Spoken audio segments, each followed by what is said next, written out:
Volvemos a un tema recurrente en este programa. Vamos a hablar del tema de la reforma jubilatoria. Tuvo sanción el jueves pasado, tuvo la media sanción faltante en la Cámara de Senadores, pero acto seguido el Poder Ejecutivo, la Presidencia, anunció que iba a vetarla en su totalidad. Desde la oposición se trató de morigerar, desde la oposición negociadora se trató de morigerar esta medida pidiéndole que hagan un veto parcial. El presidente contestó que no, de ninguna manera. Hasta el día de hoy no sabemos cuál va a ser el veto. Si confiamos en la palabra del presidente, va a ser total. Vamos a ver qué opina al respecto el defensor de la tercera edad en la ciudad de Buenos Aires. Está con nosotros el doctor Eugenio Semino. ¿Qué tal, Eugenio? ¿Cómo le va? ¿Cómo anda? Buenas noches. Un gusto saludarlo. Buenas noches, un placer, un gusto estar con usted. Eugenio, ¿cuál es su opinión respecto de esta reforma? Que entiendo en montos igual es insuficiente para los jubilados.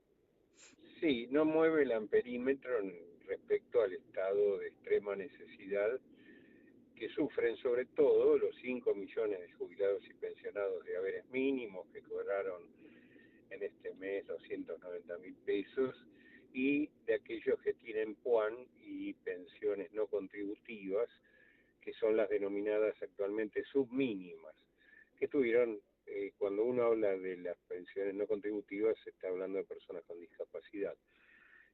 Bueno, estuvieron en el orden de los 230.000 pesos de bolsillo, por lo cual unos y otros están bajo cualquier índice que hoy se vea respecto a la pobreza y a las situaciones de que llegan a no cubrir un tercio de su canasta de necesidades básicas. A partir de esto se da un largo debate, digo largo porque duró 7 meses el tema de la reforma en el Congreso, con pequeños cambios, algunos importantes, interesantes. Bueno, durante estos 7 meses nos mencionaba porque el haber del jubilado se siguió licuando, ¿no? Claro. Sobre todo aquellos que cobran con bono, que se le aplicó IPC, como ocurrió este mes, del 4.6, pero en realidad el bono hace 7 meses que está congelado. Ujú. Siguen siendo 70.000 pesos, por lo cual sobre el haber total que recibe el jubilado de la mínima o el pensionado, en realidad esos 4.6, por ejemplo, este mes se convirtieron solo en un reajuste del 3%. Por eso hablo de que cuando se menciona el tema del costo fiscal y se toma tanto fervor en el tema del costo y del haber, bueno, hay que tener en consideración esta licuación, hay que tener presente también esta licuación. Ujú. Por otra parte, en términos de el veto y la posición tan dura, creo que está más relacionada con otras dos cuestiones, la recomposición que plantea del 7.2%, por la pérdida de lo que fue los La deberes inflación de enero. respecto al 20, claro, los 20 puntos de enero, que ya recompusieron 12.5. Bueno, los diputados hablan de 8 puntos, 8.1, en realidad es menos, son el 7.2, pero no importa, al margen de esto implicarían algo así como 18.000 pesos para los 5 millones de las mínimas y algo menos de 11 a 13.000 pesos para los de la PUAN y las pensiones no contributivas. Por eso digo, no modificas el haber y No, la no va a ser un necesidad del... cambio sustancial en el ingreso de los jubilados. Eh, Ahora bien, efectivamente. lo que el gobierno critica es que no dieron ninguna alternativa de dónde obtener ese dinero. O sea, el costo Sí, fiscal que genera no se recupera, no dieron ideas de dónde recuperarlo. sí, en realidad, por eso yo señalaba lo del costo, porque durante los 7 meses de discusión se seguía licuando la verdad. Vale decir que parte del costo ese de este año ya quedó absorbido. Me parece que lo que más lo irrita al Ejecutivo son dos cuestiones. Una es incorporar el bono como parte del haber, cosa que va de suyo, debía haber sido así desde que se impuso como política de Estado hace 2 años y 2 meses. Un disparate que haya sido una suma no remunerativa, porque ahí lo que pierde el Ejecutivo, que gozó este y el anterior, es la discrecionalidad para fijar esos saberes, Claro, que son la gran mayoría. claro. Son una dádiva y no un salario Exactamente, correspondiente. exactamente. Fíjese que el bono que se pagó este mes de 70.000 pesos, los mismos nominales de marzo, Sí, debía haber sido, si se aplicaba IPC, de 117.000 pesos. claro, claro. Y los otros puntos que están en disputa son el pago de sentencias, que está Sí, muy demorado, y las deudas con 14 cajas provinciales, es decir, más de la mitad del país, sí, de la sí, mitad de las provincias del país, es acreedor del Estado por deudas previsionales. sí, históricamente. Y ahora aclaramos estos dos temas. Le quiero incorporar otra cosita a la cual se habla poco. Lo que dice la ley sancionada es que se aplica IPC, que es el índice que le interesó al propio gobierno, ¿no? El contrato figura, el decreto vigente establece IPC.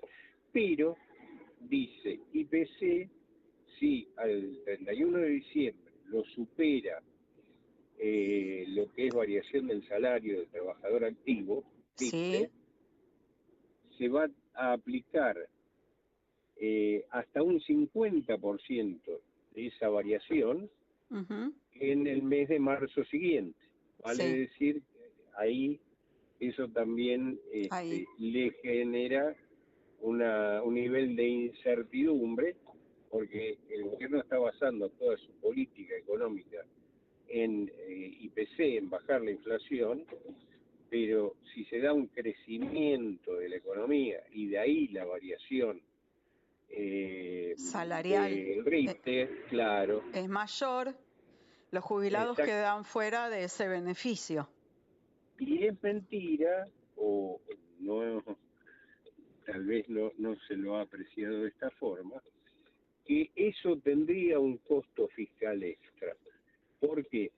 Porque si se da ese nivel de aumentos de salarios, también se da un aumento en el ingreso por aportes y contribuciones al Sí, sistema.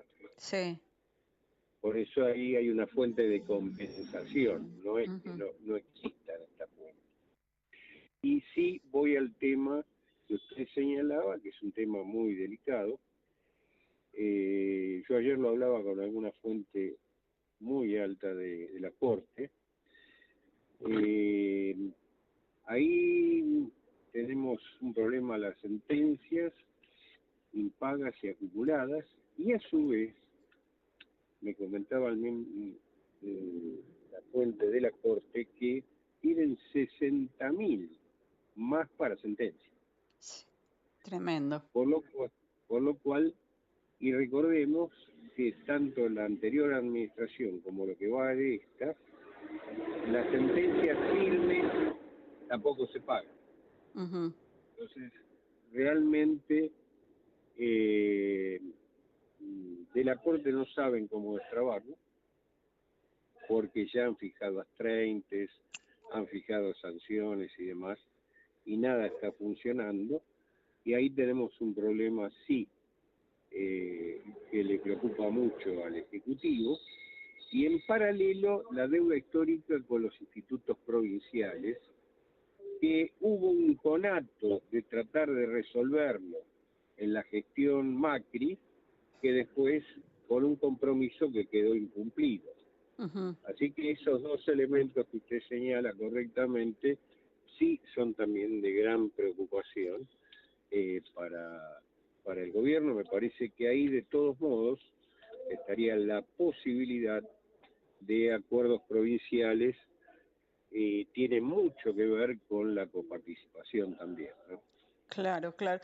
¿Y qué cree usted que sería lo mejor en este momento? ¿Que se apruebe esta ley, que se ponga en funcionamiento, porque aprobada ya está, que se vete Sí, e ir por algo mejor? Porque como usted dijo, no mueve el amperímetro, pero algo que sea más dinero también en este contexto y con esta política fiscal suena improbable. sí, yo creo que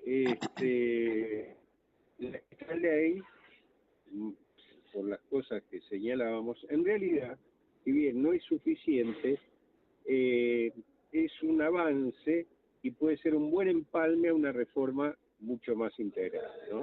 Ujú. En cuanto al veto, hay que tener presente dos cosas. Una, que escuché hablar poco de ello, es que si bien obviamente es la facultad constitucional del Ejecutivo ejercerlo, también el precepto constitucional habla de que el veto tiene que estar fundado. ¿Sí? Sí, Entonces los vamos a ver fundamentos, ¿cuáles los serían? fundamentos, claro, porque estamos hablando de una población que está en estado de extrema necesidad. De emergencia, sí, Y total. exactamente. Y el otro tema en relación también con el veto es que, bueno, si no se profugan votos en el legislativo respecto a lo de la sanción, obviamente la ley se va a promulgar, ¿no?